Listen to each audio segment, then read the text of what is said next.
আজকে একটা দারুণ স্বাদের সকাল বিকালের চায়ের সঙ্গে নাস্তা রেসিপি শেয়ার করব।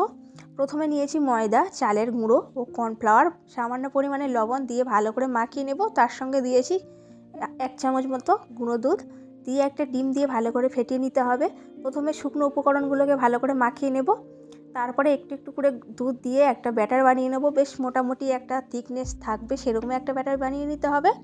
তো খুব ভালো করে কিন্তু এখানে ব্যাটারটাকে নাড়িয়ে চাড়িয়ে নিতে হবে। নেওয়ার পরে দিয়ে দিচ্ছি 1 চামচ সাদা তেল দিয়ে আরও একটু আমি নাড়িয়ে নেব বা ফেটিয়ে নেব। নেওয়ার পরে এইরকম একটা প্লাস্টিকের পলিব্যাগের মধ্যে দিয়ে দিলাম।